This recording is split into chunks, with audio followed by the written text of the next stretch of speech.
اس وقت تہران میں ایک عالم ہیں، لیکن وہ عمامہ نہیں پہنتے، لیکن قم کے ہیں، بہت ہی بوڑھے ہو چکے ہیں، اور ساتھ ہی شاعر ہیں، اور ان کا مجموعہ کلام ہے نخل میسم، یعنی نخل کہتے ہیں کھجور کا درخت، نخل میسم یعنی میسم کا کھجور کا درخت، واضح مفہوم۔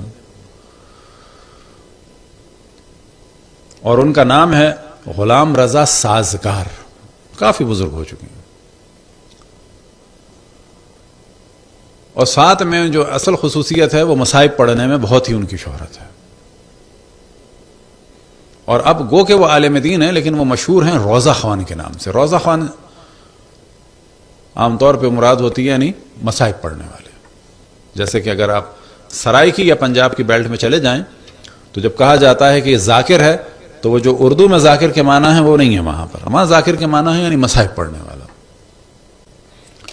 وہ فرماتے ہیں کہ میرے پہلے ایک تھے جو مصائب پڑھنے والے تھے، اور ان کا نام تھا افشار۔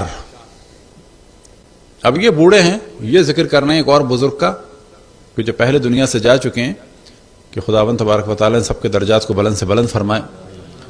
تو فرماتے ہیں کہ آغا افشار جو ہیں وہ مشہور تہران کے مصائب پڑھنے والوں یا روضہ خانوں میں سے ایک تھے، اور وہ یہ فرما رہے تھے کہ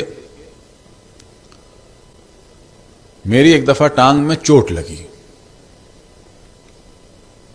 اور چوٹ لگنے کے بعد اس کا رنگ بدلا، یہاں تک کہ میں بالکل چلنے کے قابل نہیں رہا، اور میں اسپتال میں ایڈمٹ ہو گیا۔ اور وہ کہتے ہیں کہ ڈاکٹر جو ہے وہ آپس میں کچھ بات کر رہے تھے، مجھے تو سمجھ میں نہیں آئی، لیکن کیونکہ وہ انگلش میں بات کر رہے تھے، لیکن وہاں ایک تھا، اس نے جو ہے بات سمجھی، اور اس نے کہا کہ یہ کہہ رہے ہیں ڈاکٹر کہ پوری ٹانگ میں تمہارے جو ہے وہ زہر پھیل چکا ہے، سوائے کاٹنے کے کوئی چارہ نہیں ہے، تو تم سوچو کیا ہو سکتا ہے۔ یعنی تقریباً بتایا کہ دیکھو کٹنے کا ہو رہا ہے۔ تو یہ کہتے ہیں کہ میں نے توسل کیا امام حسین کی کمسن صاحبزادی سے، اور خود کہتے ہیں میرا حال یہ تھا کہ میں امام حسین سے توسل کروں، نہیں، میں ان کی بیٹی سے توسل کروں گا۔ اور خود کہتے ہیں کہ میری بس کیفیت یہ تھی کہ بعض دفعہ کسی گھر پہ اگر کوئی جائے تو شاید وہ نہ دے، لیکن اگر بچوں سے کہہ دیا جائے تو بچے پھر ضد کر کے دلوا دیتے ہیں۔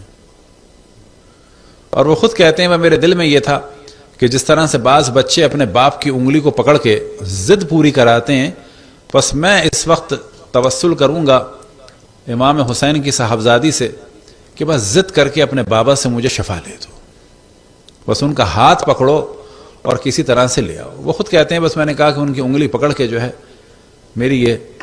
میرا توسل جو ہے وہ کر دو پورا۔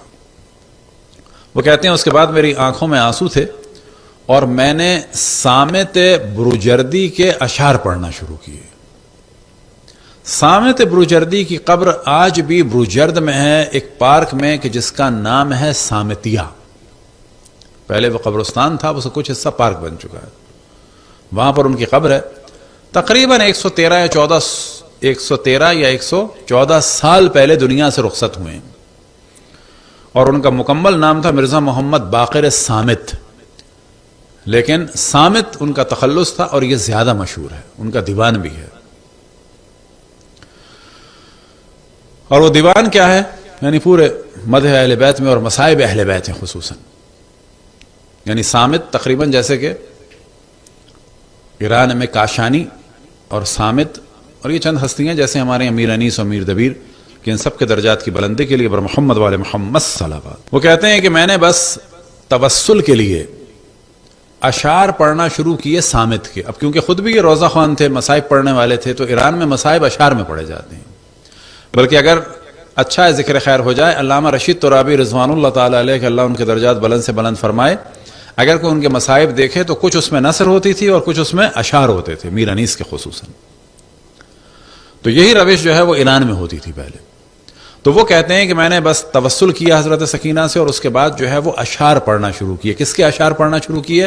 صامت بروجردی کے۔ اب وہ اشعار کیا ہیں تو وہ میں لکھ کے لایا ہوں کہ واقعاً کہتے ہیں وہ میں نے پڑھنا شروع کیے، اور اسی دوران بس میں توسل کے عالم میں گریہ کرتا چلا گیا اور اشعار پڑھتا چلا گیا۔ اور یہ پہلا بند ہے جو انہوں نے حضرت سکینہ یا حضرت رقیہ کے لیے یا امام حسین کی کمسن صاحبزادی کے لیے، ان کے تقریباً 30-35 بند کے پورا مجموعہ ہے، اس میں سے پہلے دوسرے جو اشعار ہیں ان میں سے کچھ آپ کے لیے ہم نے لکھے ہیں۔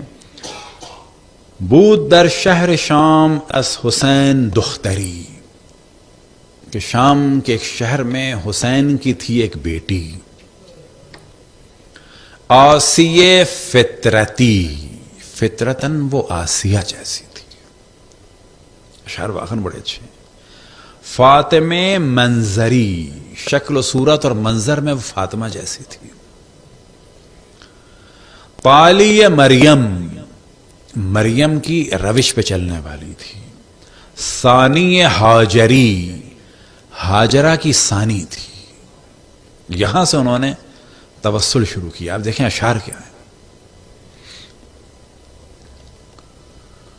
عفت کردگار، خداوند تبارک و تعالی کی پاکیزگی تھی وہ۔ عصمت اکبری، اکبر عصمت تھی وہ۔ او سے سالے بدو عقل 40 سالی داشت، وہ تھی تو 3 سال کی لیکن اس کی عقل جو ہے وہ 40 سال والی تھی۔ ہم چوں خیر النساء خصلت و خوئی او، اور خیر النساء جیسی اس کی خصلت تھی اور خیر النساء جیسا اس کا اخلاق تھا، یعنی تھی 3 سال کی لیکن خیر النساء جیسی اس کی عادات تھیں، اور خیر النساء جیسا یعنی جناب سیدہ جیسا اس کا اخلاق تھا۔ کہتے ہیں کہ یہ میں نے اشعار، یہ تو ہم نے آپ کو 1-2 ہی سنا دیے، کہتے ہیں کہ یہ میں نے اشعار پڑھنا شروع کیے یہاں تک کہ میں بالکل غش کھا گیا، بالکل مجھے نیند سی آ گئی، اور میں اشعار پڑھتا رہا تو میں نے کیا دیکھا کہ جو میں نے توسل میں سوچا تھا کہ ایک بچی ہے جو امام حسین کی انگلی پکڑ کے کھینچ کے لا رہی ہے کہ اس کو شفا دے۔ بنا کردم این شعرهای صامت رو خوندن.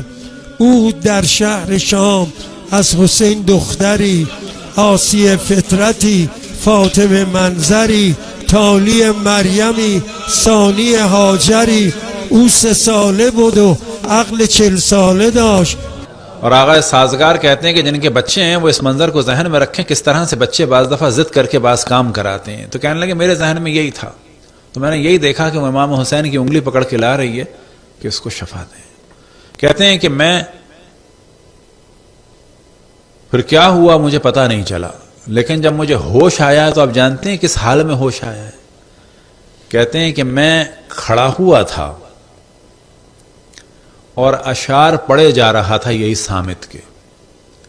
ڈاکٹر نرسیں ارد گرد تھیں کہ اس کے تو پورا زہر پھیل چکا تھا، تو چلنے کے قابل نہیں تھا، اب یہ کھڑا ہوا ہے اور اشعار پڑھے جا رہا ہے۔ ڈاکٹر گریہ کر رہے تھے، نرسیں گریہ کر رہی تھیں، کیونکہ ان کو خود نہیں پتا تھا کہ میں کہاں ہوں اور کیا کر رہا ہوں۔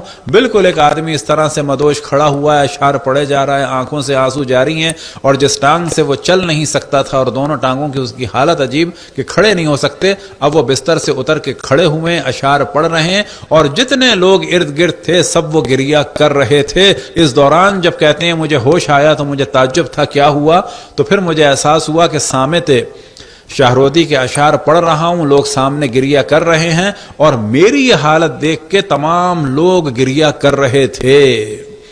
اور جب مجھے ہوش آیا اور میں نے دیکھا، اس کے بعد پھر میرا معائنہ ہوا، ڈاکٹر حیران تھے، وہ جو باہر کے ڈاکٹر آئے ہوئے تھے وہ بھی حیران تھے کہ یہ ایک میریکل ہے، یہ ایک معجزہ ہے۔ اور اس کے بعد کہتے ہیں کہ میں نے ان لوگوں سے بھی کہا کہ اب یہی ہے کہ اس بچی سے تم توسل کرو۔ کہنے لگے 1 ہفتہ گزرا، اس کے بعد میں نے سوچا کہ جاؤں اسپتال میں اور پوچھوں کہ باقی لوگوں کا کیا حال ہے۔ تو جب میں اسپتال گیا تو مجھے بتایا گیا کہ جتنے مریض تھے اس ہفتے کے ان میں سے ایک بھی اب اسپتال میں نہیں ہے، سب کو شفا ملی اس بچی سے توسل کے ذریعے سے۔